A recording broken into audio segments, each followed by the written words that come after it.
माझा आरोप असा आहे, मोदीजी जर राष्ट्रपिता आहेत तर मग महात्मा गांधी कोण आहेत? महात्मा गांधी आपल्या देशाचे राष्ट्रपिता आहेत आणि मोदीजी नवीन भारताचे राष्ट्रपिता आहेत असं माझं ठाम मत आहे. आपले दोन राष्ट्रपिता आहेत, ते नवीन भारताचे आणि ते भारताचे. मोदी जी ने ऐसा क्या किया है जो उन्हें, ध्यान से सुनिएगा, मोदी जी ने ऐसा क्या किया है कि उन्हें पूरा देश राष्ट्रपिता माने। दोस्तों, आपको मालूम है कि गांधी जी हमारे देश के राष्ट्रपिता है, लेकिन महाराष्ट्र से जो देवेंद्र फडणवीस की पत्नी है, उनका नाम है अमृता फडणवीस, उन्होंने कहा है कि हमारे देश के दो राष्ट्रपिता है। दोस्तों, हमें लगता है ये बीजेपी आरएसएस के राष्ट्रपिता है, ना कि पूरे देश के। पूरे देश के एक ही राष्ट्रपिता है, वो है बापू, वो है गांधी जी। लेकिन दोस्तों, ये लोग राजनीति में उतरने के लिए कभी नेहरू का नाम लेते हैं तो कभी 70 साल का नाम लेते हैं। अभी उन्होंने ये फंडा इस्तेमाल करने लगे हैं कि गांधी जी का भी नाम लेकर हम सत्ता में आ सकते हैं और हम कुर्सी पर बैठकर ये सब बातें कर सकते हैं। तो दोस्तों, आरएसएस का इतिहास है महाराष्ट्र में, और जो देवेंद्र फडणवीस है वो भी एक कार्यकर्ता है आरएसएस के। फिर आरएसएस और बीजेपी एक ही है, ना कि अलग अलग है। भले ही उनको राजनीति में जो है काम करने का मौका नहीं मिल रहा है, लेकिन आरएसएस बीजेपी से ये काम करवा रहा है क्योंकि उनके लोग ही इस पार्टी को चला रहे हैं। नरेंद्र मोदी भी आप देखे होंगे कि जो उनकी जो कपड़े पहने हैं आरएसएस के, वो तस्वीर भी हम आपको दिखाएंगे। देवेंद्र फडणवीस भी खाकी चड्डी और वाइट शर्ट में है।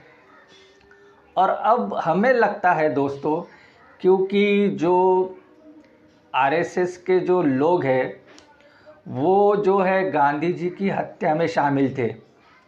नथुराम गोडसे, उनको तो राष्ट्रपिता बोल नहीं सकते, और ऐसे बहुत सारे जो लोग थे जो आज़ादी के लड़ाई में शामिल नहीं थे, लेकिन जो आरएसएस है, बीजेपी है, उनको मानती है, उनको भगवान मानती है, और वो उनका जो नाम है इतिहास में दर्ज करवाना चाहती है। लेकिन दोस्तों, बात ये नहीं है, बात ये है कि राजनीति में उतरने के लिए आपको गांधी जी, नेहरू, 70 साल काला जो है दिन मनाना पड़ता है। ऐसे हथकंडे बीजेपी आजमाती है क्योंकि उनको सत्ता में आना है, कुछ ना कुछ ऊट पटांग जो है बयान देना है। ऐसा ही ऊट पटांग बयान दिया है देवेंद्र फडणवीस की पत्नी ने। ये कितना सही है और कितना गलत है आप ही तय कीजिएगा, क्योंकि बापू का तो मुझे ये अपमान लग रहा है। और एक बात, बापू ने देश के लिए जान दे दी, और जान लेने वाले भी आरएसएस से जुड़े हुए थे, और ये बयान देने वाले भी आरएसएस से जुड़े हैं।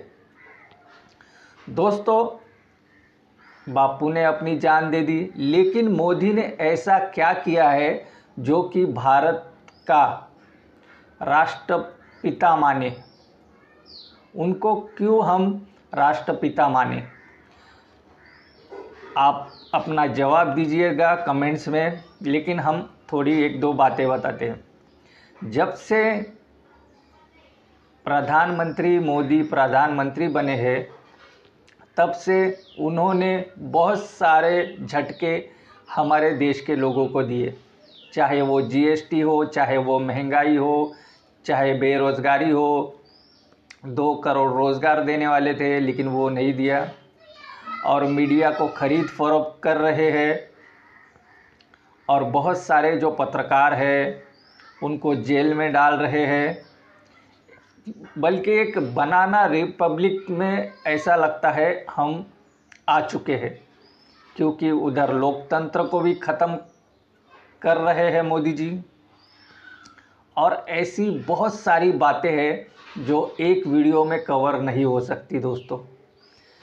यही हमारा कहना है कि जो जिसने अच्छा काम किया है उसको बनाइए भले, लेकिन बापू के बराबरी में खड़ा होने का किसी को भी अधिकार नहीं है दोस्तों।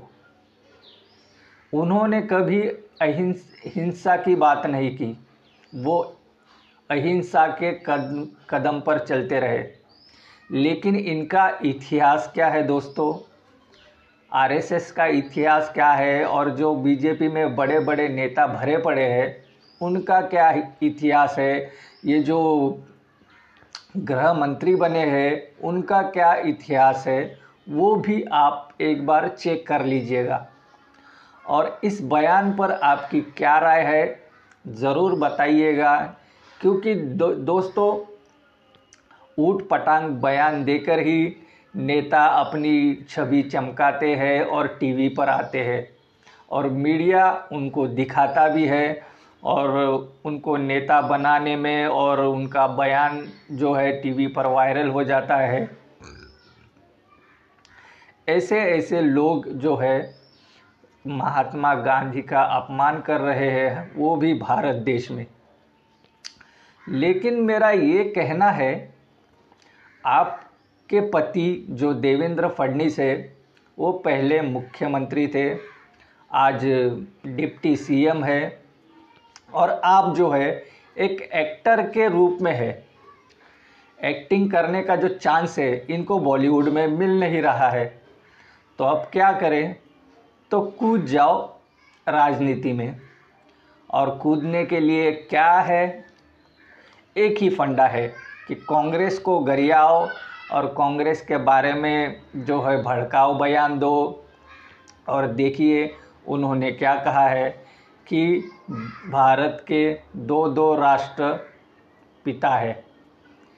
ये तो भड़काऊ बयान ही है।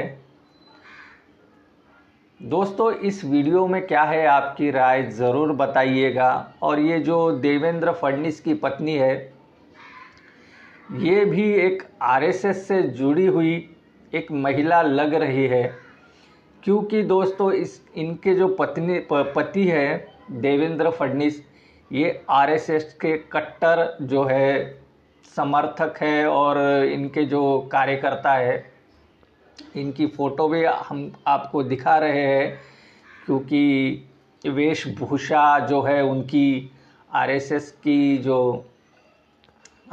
की मानसिकता है इन्हों में।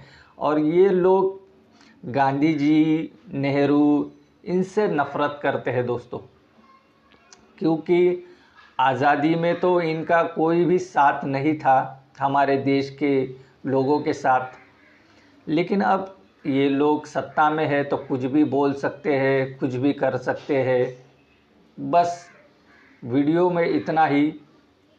चैनल को सब्सक्राइब कीजिएगा, बेल आइकन दबाइएगा। फिर मिलेंगे एक दिलचस्प वीडियो में। आप देख रहे थे टेक पोस्ट हिंदी। नमस्कार।